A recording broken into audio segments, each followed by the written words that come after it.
So hi everyone and welcome to another part of modeling with RFEM 5. It's Ayla here. In the first tutorials we learned different options, how we can enter model data, access different dialogues, and now we will move on to modeling different type of structures. Within this tutorial I will show you first how we can create member hinges. For that we will model a simple example, for instance the one from our last video, the continuous beam element. But this time maybe we choose a cross section out of the library. I will select an I section, it doesn't matter which one. Let's say an IPE 200. And as material we will select one out of the library as well, a steel S235. Then we can click OK on all of these dialogues. And we will create two members. The first one will start at the origin, 0 and 0, and will end at this point, 3 and 0. Our second member will start here and end at 6 and 0. With the right click, we will cancel out of this, and then we need our supports, a hinge one at our start node, and the other two supports will be able to slide along the X direction.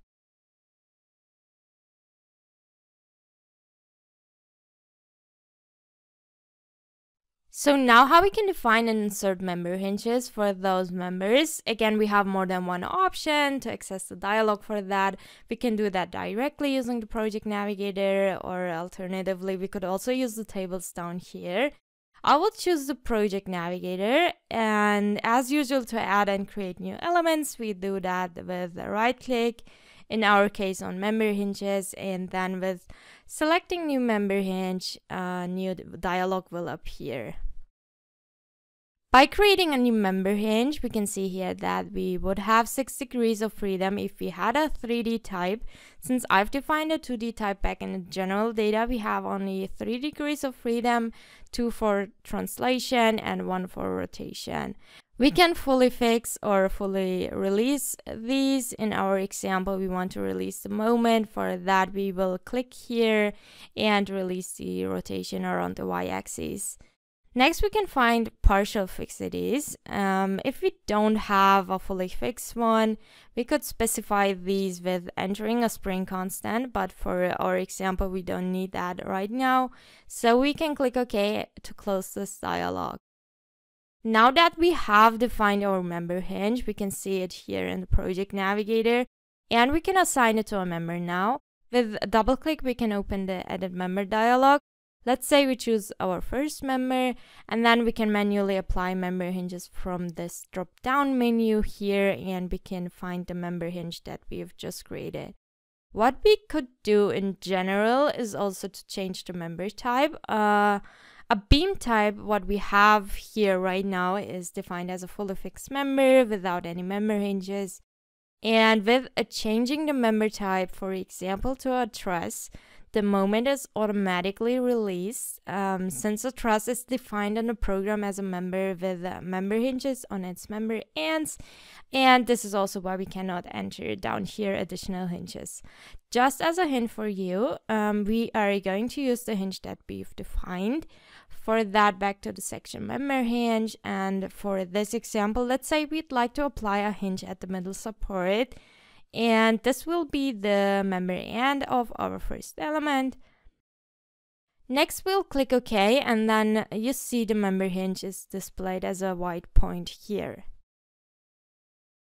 Maybe 2 more hints at this point. The first one, if you don't know what's your member start or end, we can click on the member, and then we can see a red arrow which shows us the orientation of the member. And the direction refers to our modeling direction. Like if we create a beam from the left side to the right side, then our member start will be the first node and our member end the second one, or the other way around. Like if we enter our beam from right to left, then the member start will be the second node. What we can do is also with a right click, we can turn on the member orientation, and now the orientation is displayed without clicking on the member. And we can reverse the member orientation as well with a right click and then reverse member orientation. We can delete these ones and move on with our model. Next, we need a load. For that, the same procedure like we've learned in the previous tutorials. First, we define a load case. Then we will apply a member load of 5 kilonewtons per meter. For that, we will enter here 5, and then we will graphically assign it to those members.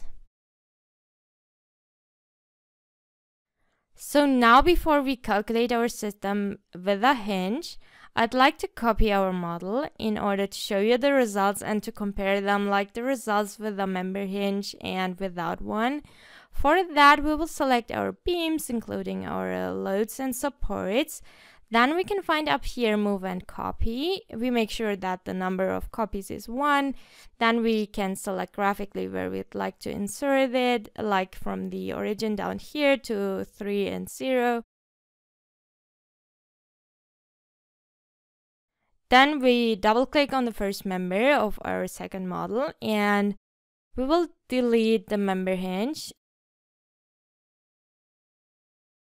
Next, we can go up here and run the calculation.